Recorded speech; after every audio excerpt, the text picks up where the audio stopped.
Good morning, Steve, Ethos Preparedness. In August of 2022, there was a first-of-its-kind weather event that might have escaped your attention, when heat wave Zoe brought 114-degree temperatures to Seville, Spain. This is the first time that, like monsoons, hurricanes, and cyclones, a heat wave was given a name. Because like those other events, heat waves can be dangerous, if not fatal. And also like other weather events, we can prepare for heat waves if we're given proper notice. Even if you've got an air conditioning unit, this unit is for you. The language that surrounds heat wave forecasts is pretty similar to other weather events, but let's just get familiar. If you see that there's a heat wave outlook, this means that there's a possibility for a heat wave sometime in the next 3 to 7 days. Will it occur? They don't know, but the elements are there to create a real risk, so be aware. If you see that there's a heat wave watch, this means that there's a high likelihood of a heat wave sometime in the next 1 to 3 days. The occurrence and timing is still a little bit shaky, but this is the moment I would begin to actually prepare for heat. And once you see a heat wave warning go into effect, this is a prediction that the heat will be with us in the next 12 hours. This is the moment I would begin to take concrete actions. What qualifies as a heat-related emergency is going to vary a lot depending on location. A temperature that would have official sounding alarm bells in Seattle won't even raise an eyebrow in Phoenix, Arizona. But it's not just about temperature, it's not just about humidity, it's about how far that temperature has shifted from the local norm. It takes our bodies about 7 days to fully adapt to a higher temperature. So if the temperature goes up by 25 degrees in 24 hours, our bodies just aren't ready. And that's when we are most susceptible to heat-related illnesses.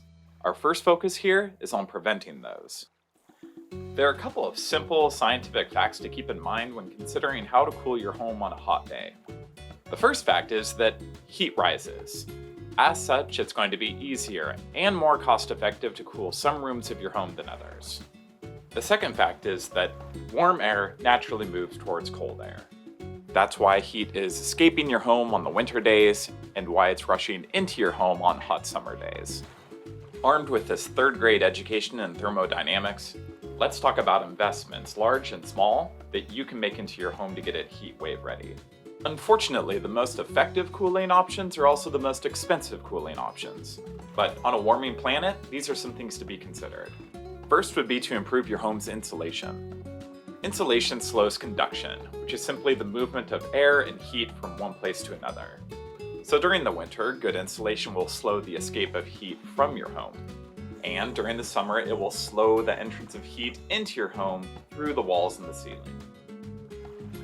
Any effort to heat or cool your home will be improved with good insulation. A place where my home could use some improvement is its attic ventilation. As we established before, heat naturally rises. And if your attic isn't well ventilated, the air just gets stuck there, forming something of a cap. That's why the upstairs of your home is usually hotter than the downstairs. And that's why the apartments at the top of the building are usually hotter than the ones at the ground floor. Having good attic ventilation is like having a plug that you can pull so that the heat escapes by its natural means. Now for a more cost-effective option to keep the heat at bay. About 40% of unwanted heat buildup in your home is probably coming through the doors and windows. So check the weather stripping on your doors to make sure that there's a nice tight seal between the door and the threshold. As for your windows, get yourself some blackout drapes. The more light you block, the more heat you block. Of course there's air conditioning, but we all know that that's a very expensive option. So if you're not yet in a position to air condition your entire home, do the next best thing and try to air condition just one room of your home.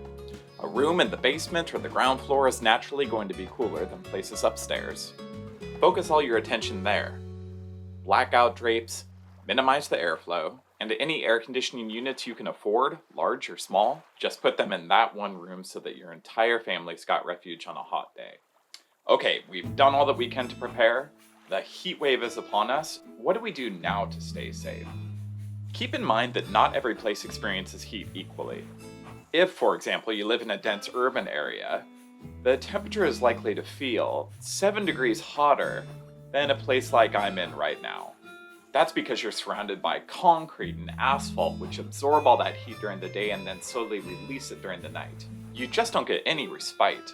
So if you live on what's called a heat island, and you don't have any air conditioning, you need to have a backup. Could be a swimming pool, a library, a shopping mall, movie theater, any place that's got air conditioning. I've got lots of tricks for how to stay cool, but sometimes the only safe thing to do is escape. When we expect really high heat, I take action before the sun comes up. Just before dawn, I open up all the doors and windows and I use box fans to create airflow through our home, bringing that cool nighttime air in and moving that stuffy air out. About the time that the outside and the inside temperature are the same, we lock things down, we close the drapes, and we put white cardboard up in our windows to reflect some of that light out. When you reflect light away from your home, you reflect heat away from your home. Drink a lot of ice water all day, including when you're not thirsty. The general recommendation is to drink 3/4 of a gallon of water on a hot day. Or another way to estimate for you would be to take your weight, divide it in half, and that's how many ounces is right for you. Wear light, loose-fitting clothing. Cotton and linen are probably the best. And try to avoid using appliances that emit a lot of heat, things like stoves and ovens and barbecues.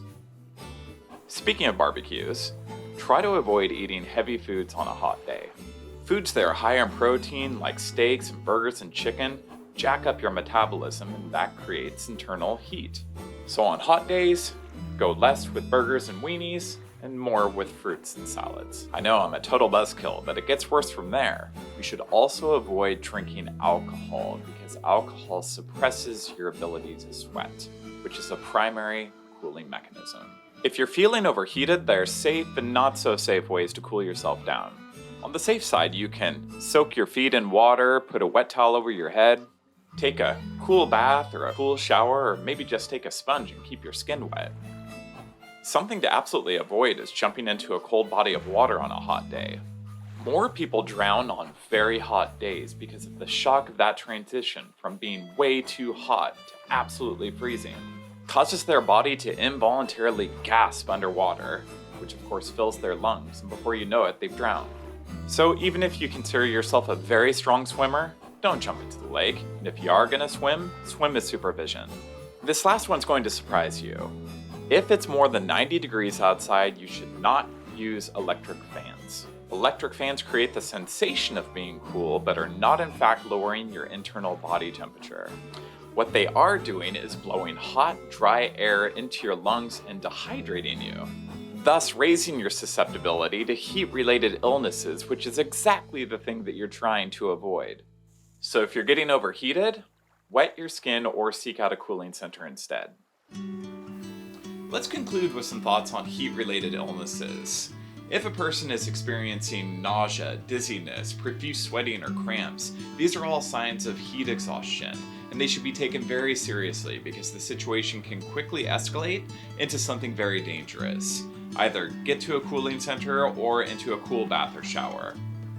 If a person has a splitting headache, high fever, hot, dry skin, or is full-on passed out, these are all signs of heat stroke, which is frequently a fatal condition. Do everything you can to drop their body temperature and call for medical help immediately. And with that, I'm gonna leave you to it. Go forth, be well, and get prepared.